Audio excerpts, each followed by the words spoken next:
Okay, so this is the new Millennium Falcon. This is a brand new set for August of 2011. It is 1,254 pieces and $140 US retail. And I know a lot of you guys have been asking me to review this set, mainly because I have the original one here. This came out in 2000. It is 659 pieces and was originally about $100, which is really bad value for money, considering how older Legos usually were a lot cheaper. This one's not too much better value, but it's still better. So yeah, new one, pretty easy to build. I really liked a lot of the design. I didn't think I would, but there's a lot of stuff about it that's really, really nice. I like these peel away panels a lot better than I thought I would. If you get too close to it, you can see there is a pretty good gap in between each panel, which is kind of unfortunate, but it's pretty much the way, it's kind of the best way the design is going to work, unless you go for a solid shell like this original design. But it's not bad. It works better than I thought, and if you look at it from kind of far away, it pulls off the effect pretty well. And they do a good job kind of adding these little extra detail bits in to fill in the spaces so your eyes don't really look at the gaps. But there's a pretty incredible difference here just between these two sets visually. You can see the older one on the left is a lot taller. It sits up on a lot higher landing gear. The cockpit is much more out to the side as opposed to kind of streamlined with the design. These front angle bits are a lot wider and bulkier. These ones are a lot thinner and forward. 3 lights versus 1 light, smaller turret versus a larger turret. And this one has no bottom turret either. The original one was all flat on the bottom, whereas this one has a turret on the bottom, as well as some missiles, which we'll go over, but big difference as far as 11 years in design change. You can see the big old difference here. I really like the back of this set. They really pulled off the kind of movie effect of the ship a lot better than the original.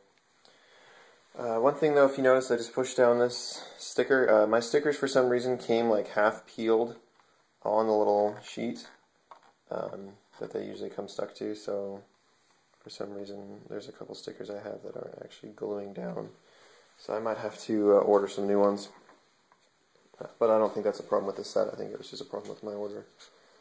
So anyways, we'll start up here at the front. Cockpit design on this ship is a little weird. It does have a really nice printed brick or cockpit, clear glass cockpit. Very nice design. But it's just a shell basically, and it's this floating platform. And I don't think it's even possible to get 2 figures to sit here. If you did, they'd be real squished. On the original one here, you can see you can get 2 figures in there pretty nicely. Still a little compacted, but you can get 2 figures on the original one. But yeah, I don't think it's possible to get 2 figures to even fit there. And I don't really like that you fit around, the glass kind of fits around the cockpit, but if you don't know that, it does look really good, but it's kind of weird that he's just kind of floating there in limbo. And then you get Darth Vader. There's Han, but you get Darth Vader, and this is kind of your typical Vader. There's nothing really new, minus the fact that it won't focus. Goodness, what are you doing, camera? Okay, well, it's a typical Darth Vader. I'm not sure why I can't get my camera to grab it. There we go. Nothing really new there. Same design, same. I've kind of come to the conclusion that the Darth Vaders, there's like 3 different faces that they rotate. Because I have 3 or 4 Vaders now. Almost 5. I think I have 5 Darth Vaders now. And they all have a slightly different face, but it's all kind of the same design. and then they just have like a frowny face or like an angry face, but it's basically all the same face. So anyways, same character. I don't know why it comes with Darth Vader, because the closest he ever got to the Millennium Falcon was when they're in the Death Star, and then he doesn't even get on it. So I'm not really sure why it comes with Vader. And if they're going for that scene, I don't know why it doesn't come with 2 stormtroopers and the little tracking device. So I'm not really sure why they did that, but you know, whatever. So to get inside, you have to raise up these front and back panels first, and then all these side ones. The whole thing will kind of fall open here. And they're on pretty strong hinges, so they'll stay in place. But you can see they support their own weight pretty well. Anyways, so here we have the inside. Very nice, big, spacious interior. We have a little Drejek board with Leia and Chewie. Nothing new about those characters. Same characters as always.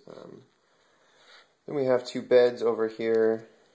Pretty cool. A little thing that Leia's working on in Empire Strikes Back. I don't really know what it is. It's just kind of a ship part right here. What I would assume would be the engines, as well as some storage over here.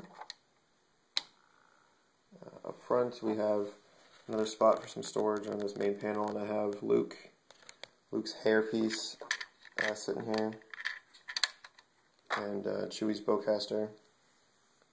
And then we have this front computer panel. Pretty nice detail there. A nice little cluster of computers. They're all printed bricks too, which is really nice. They're not stickers. And if we come around the back here,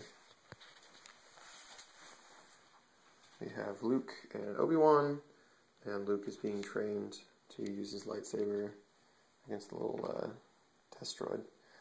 Very nice Luke figure here, brand new Luke. You see he's got the little blast shield, what would you call it, helmet, and it's 2 separate pieces actually. It's the helmet itself, and then he's got a printed kind of blast shield face, and then on the back he's got a "I'm upset because my own aunt and uncle just died" face. No printed back, which is kind of a bummer, but he's got that, and then he's got this brand new hair piece, which is pretty cool. So, new Luke Skywalker. But when you put the helmet on, it's a very nice effect. It looks like the training helmet that he has. I just wish it was printed, because the helmet in the movie had a lot of little printings on it. It's kind of a bummer it doesn't have printing, but whatever. I like to complain, so. I think the Obi-Wan is old school. Should be the same. Oh, it is actually a new face, I think. Looks like it's a new face for Obi-Wan. I'm not sure if that's the same one you get in the land speeder, in Luke's land speeder. But everything else, the robe and the hood, are the same. So there is that. Very, very nice. And that's all the figures, actually. And again, not sure why they did this, but there's no R2 or C-3PO, which is kind of weird because they were on the Millennium Falcon a ton. So they give you Vader, who was never on the Millennium Falcon, but they don't give you R2 and C-3PO, who are constantly on the Falcon. So, not really sure why they do that, but whatever. So just to give you a little comparison here real quick, the original Falcon, what you have to do is you have to lift these up, kind of reach in there, and the whole lid comes off. What the heck was that? Oh, funny. The whole lid comes off. Big flat design here. You have a smuggler's compartment, little tiny computer, little Drejek board, storage in the front, as well as these panels right here, little tools, boarding ramp, which doesn't really work. R2, C-3PO, Leia. It does come with a Luke. I don't know where mine is. He's somewhere. It does come with a Luke, and then Chewie and Han up in the cockpit. And then it also comes with the escape pod. And in the original review of this set, I said I don't know why it comes with an escape pod because it doesn't have one. It does, yes. In A New Hope, he says all the escape pods have been jettisoned. The Imperial officer says that. So yes, it does. It should come with an escape pod. But anyways, so there's that big difference you can see there. Huge difference in the two sets. And you can get a minifigure to fit in this gun turret spot. It's kind of difficult, but you can get him to sit there and then man the gun, the dish turret. So there's that.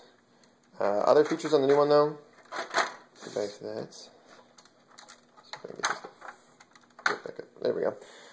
There is also a boarding ramp on this one as well. Thanks to the way there's stuff in the way, but it's down there. But you can lift this piece up and out of the way. There we go. That way you can see a little bit better. But there's a little boarding ramp right there. Not a whole lot of ground clearance, but you can see where that white piece is. So it really doesn't really go down that far. But there is a boarding ramp, which is pretty nice. And then over on this side, we have smuggler storage. Ooh, that was close. Push that back down there. You have smuggler storage right here, which is again kind of annoying to get to. Ew, there you go. And I put Obi-Wan's lightsaber in there, but it's a nice little indented storage, so you can put stuff, actually lay a minifigure in there flat, even though it's got kind of a shallow floor. They did a nice job of making sure you can put people in there. And then last but not least, you also have the turret will come off on top, like so. And you have this little sled here. You can see down there. You have this little sled with two sets of controls, so you can have two people, one on the top turret and one on the bottom turret. And basically this just fits in a groove, so it doesn't actually rattle around in there. It sits on these grooves and then stays in place. So, very nice design overall. A lot better than I thought it was going to be. I think the only reason I like the original one so much is because it was kind of like my first big set. But if you wanted to get a Millennium Falcon, I would definitely get this new version over the original. The original one's worth a lot of money now. It's about $300 to $400 to get this one just because it's very old.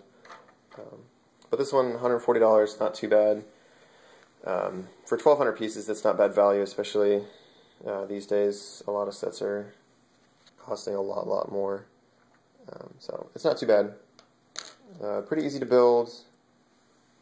The only other real feature is there is some flick fire missiles down there underneath. There's two sets of them. There's two on this side and two on that side. And the Millennium Falcon does have proton torpedoes. If you watch Return of the Jedi, when they go inside, they fly into the superstructure. You'll notice that Wedge shoots out the power coupler on whatever you call it, the main reactor, and then the Millennium Falcon shoots out two proton torpedoes from its center.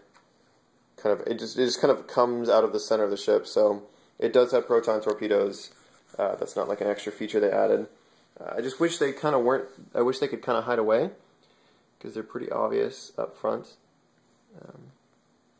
I think the only other thing I really don't like about the set is the landing gear is not retractable, it's permanent. I wish it would just kind of flip up into the design. And I can show you guys the bottom so you can see what I mean. Go ahead and shut all these. Let's see if I can do this without breaking a bunch of stuff. Maybe I can. Ooh, okay, there we go. You can see how there's the landing gear sits in these little grid spaces. So I just kind of wish that they would have made it so you could flip it up so it lays flat into the ship. But I think the reason they didn't do that is because then the missiles would hang down, and I don't think they really want that. And then the dish turret would probably get banged up. The bottom turret would get banged up from being flat on the ground. So I'm sure that's why they did that. I just kind of wish there was a way to have to have that there. But whatever. This one does have removable landing gear, but it's just kind of sitting on pieces. So you have to take all the individual pieces off. So it doesn't really raise up into the ship, but you can take it off. These ones are pretty much permanent. It'd be really, really tough to get them off. They're kind of not bolted, but they're very secure, very securely fashioned onto the ship. So very nice set overall. I really like it. Liked it a lot more than I thought I would. I would definitely recommend getting it. Easy to build. Nothing really too challenging. Like I said, I don't know why it comes with Darth Vader and not C-3PO and R2. Kind of weird, but that's not really a complaint. That's just kind of a head scratcher. So there is that. Very nice set. I really like it. I hope you guys do too. I'm not sure if I'm going to have a new video next week. I might go out and get something. Kind of depends. Last week I did the Republic frigate. If you guys haven't seen that video, go ahead and check it out. I should be starting my Xbox channel soon. I just got word that one of the last pieces I need shipped out. So it just kind of waiting for that to arrive in the mail. And I'll be able to start doing my second channel and doing Xbox reviews and tips and tricks and achievement guides and so forth. So going to start that sooner than later. Last week on the Republic frigate review, if you guys noticed, the video got taken down for a while. Somehow it got flagged as inappropriate. Not really sure why. So I fixed that, re-uploaded it. So if you haven't had a chance to go check it out, Republic frigate review is online. But there's that. I hope you guys enjoy. 2011 Millennium Falcon, good set, definitely worth buying. And I'll see you guys hopefully next week, if not the week after for sure. Thanks guys for watching, thank you for subscribing, and I'll see you later.